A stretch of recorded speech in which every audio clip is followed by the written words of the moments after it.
The Bible drowns the entire world, and the giants are still standing on the other side of it. It starts where most people stop reading. Genesis chapter 6, 4 short verses just before the flood. When men began to multiply, the sons of God saw that the daughters of men were beautiful and took wives for themselves, any they chose. And the women bore them children, the sons of God, not the sons of men. Their children have a name, Nephilim. The Hebrew is often tied to a word for falling, though the meaning is genuinely uncertain. The fallen ones, some translate it. The same verse calls them the mighty men of old, the men of renown. Then one line half swallowed by the story around it. The Nephilim were on the earth in those days, and also afterward. So what happens when the flood comes? Genesis gives its reason for the flood a few verses later, and the reason is not the giants. It is people. The earth is full of violence, every thought of the human heart evil all the time. So the water comes, climbs over the mountains, and everything on dry land dies. One family lives sealed in a wooden box over a drowned world. The flood is meant to be a clean slate. So why does the same name come back after the water is gone? Centuries later, Israel stands at the edge of a promised land, and Moses sends 12 men to scout it. 10 come back frightened.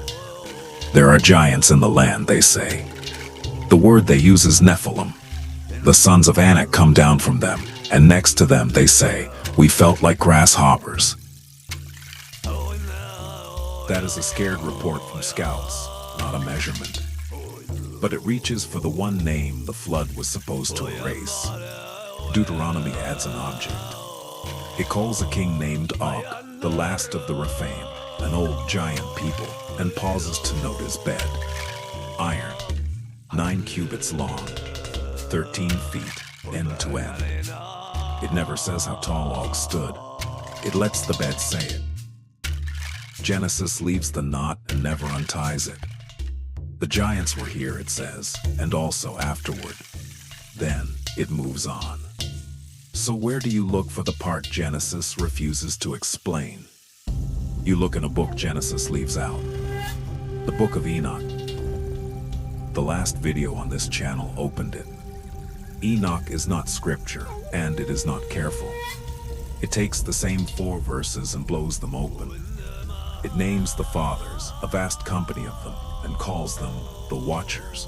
Oh, they stood on Mount Hermon and swore an oath to one another so that no single one could turn back and leave the rest to carry the blame. Then they came down, took wives and taught. Metalwork, weapons, the reading of the stars. Knowledge, the text says, that was never meant to reach men. Their children were the giants. And when the flood comes, Enoch says the fathers are not drowned with everything else. They are chained, bound in the valleys of the earth, sealed under it until a final judgment. Bound, not gone. The giants themselves do die. But Enoch adds a colder line. The spirits that came out of them do not die with the bodies. They stay and become the evil spirits that walk the earth. Beings from above, forbidden knowledge, giant children, a flood, and something that outlives all of it. How much of that shape belongs to Enoch alone? Not much. And the next piece was sitting in a cave. Among the Dead Sea Scrolls in fragmentary Aramaic, scholars pieced together a Jewish work they call the Book of Giants. It follows the children instead of the fathers, and gives the giants names of their own. Then it hands one giant a name that does not belong to it. Gilgamesh, the hero of Babylon's oldest epic, standing inside a Jewish text about the Nephilim, listed as one of the giants. In it, the giants dream. Different visions all pointing one way, a judgment coming for their kind. They send one of their own to carry the dreams to Enoch, and the answer is the one they feared. The Book of Giants is younger than much of Genesis, so it is not proof of an older Hebrew secret. It is something better. It is a Jewish text caught in the act, reaching across the border and pulling a Babylonian hero into its own story. Why was that name already waiting on the other side? Because the shape is older than the Bible, and its oldest home is Mesopotamia. Long before Genesis, Sumer and Babylon remembered 7 figures from before the flood. They called them the Apkallu, sages sent up out of the deep by the god of the waters to hand mankind the tools of a civilization: writing, medicine, the reading of the sky. And after the flood, the traditions split. In one, the god sends the sages back down into the deep. In another, their knowledge passes to human heirs. One scholar, Amar Amos, sets the 2 traditions side by side and argues the Watchers are those same sages, retold by writers who no longer saw them as a gift.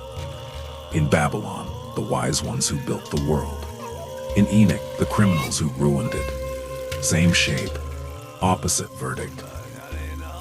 And these were not separate worlds. Israel spent a generation in exile in Babylon. Armies, traders, and scribes crossed those lands for centuries.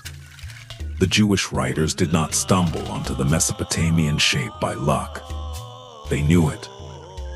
They kept the skeleton and turned the meaning inside out. The sages who saved civilization became the criminals who doomed it. The gift of knowledge became the first crime.